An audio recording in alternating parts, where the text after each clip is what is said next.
Star গল্প, স্টারেদের গল্প। অনেক তো সিনেমা বা সিরিয়াল বা কোনো অভিনয় জগতের স্টারেদের কথা শুনেছেন, বা কোনো মেগাস্টার সুপারস্টার সাউথের হিরোর গল্প শুনেছেন। চলুন না আজকের একজন রিয়েল গ্রামের এক সুপারস্টারের কথা বলি। হ্যালো বন্ধুরা, welcome to my channel, welcome to my another video. Star গল্পের নিউ এপিসোডে আজকের একজন নতুন সুপারস্টারকে নিয়ে কথা বলবো, একজন টিচার। তাকে নিয়ে কথা হবে এই ভিডিওতে। সুবর্ণা মজুমদার। হ্যাঁ, অনেকেই চেনেন, সোশ্যাল মিডিয়াতে আপনার নিউজ ফিডে এসছে, আপনি দেখেছেন, আপনি চেনেনও। অনেকে আবার মাউন্টেন গার্ল নামে চেনেন, যার ইউটিউব চ্যানেলও একটা আছে, যার ইউটিউবে 4 লাখ সাবস্ক্রাইবারও আছে, ফেসবুকে 2 লাখ, ইনস্টাগ্রামে 1 লাখ। ও আচ্ছা, এনাকে স্টার কেন বলছি, তাই তো, ইউটিউবে চ্যানেল আছে, স্টার তো হবেই, কারণ এখন সোশ্যাল মিডিয়ার যুগ। না, ওইভাবে উনি স্টার নন। ইনি স্টার হলেন তিনি আর তার বাইক রয়্যাল এনফিল্ডকে নিয়ে। হ্যাঁ, ইনি হলেন সেই টিচার সোশ্যাল মিডিয়ায় যিনি ভাইরাল, যিনি বুলেট নিয়ে যান স্কুলে বাচ্চাদের পড়াতে। হ্যাঁ, এবার নিশ্চয়ই আপনি রিলেট করতে পারছেন আমি কার কথা বলছি। সুবর্ণা মজুমদার। ইনি একজন প্রাথমিক স্কুলের টিচার। ইনার একটাই পরিচয়, ইনি বুলেট নিয়ে স্কুলে পড়াতে যান। স্কুল হোক বা পাড়ায়, সোশ্যাল মিডিয়ায় হোক বা স্কুলের মাস্টার মশাই, সবাই এক ডাকে এক নামে তাকে চেনে, সুবর্ণা মজুমদার।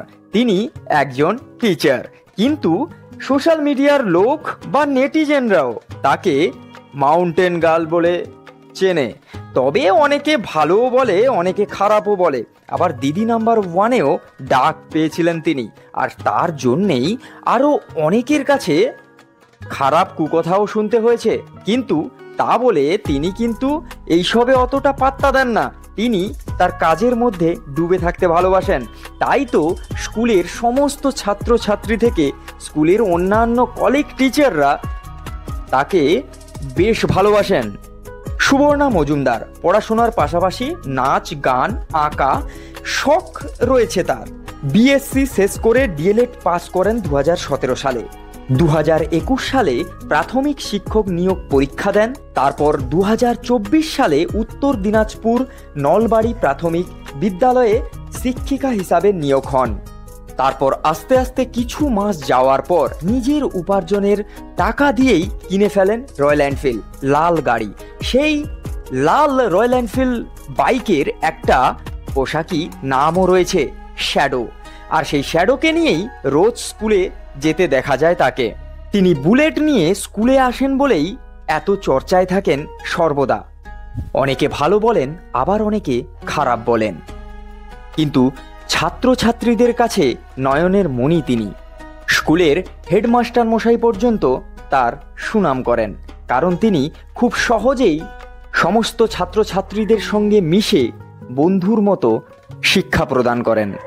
যে কোনো স্কুলের ইভেন্টে সবাইকে নিয়ে মেতে থাকেন তিনি, আনন্দে উল্লাসে থাকতে ভালোবাসেন। তাই তো তিনি সবার কাছে এত প্রিয়। আপনি ভালো থাকবেন ম্যাম। মিস্টার মাঝি স্টুডিও ইউটিউব চ্যানেলের পক্ষ থেকে আপনার জন্য অনেক শুভেচ্ছা রইল।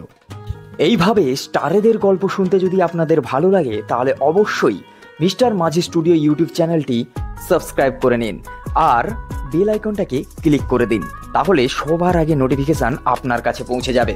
আর প্লেলিস্টে যান, স্টার গল্প প্লেলিস্টে গিয়ে ভিজিট করুন। সেখানে সুপারস্টার, মেগাস্টার থেকে শুরু করে রিয়েল স্টারদের প্রচুর গল্প পাবেন।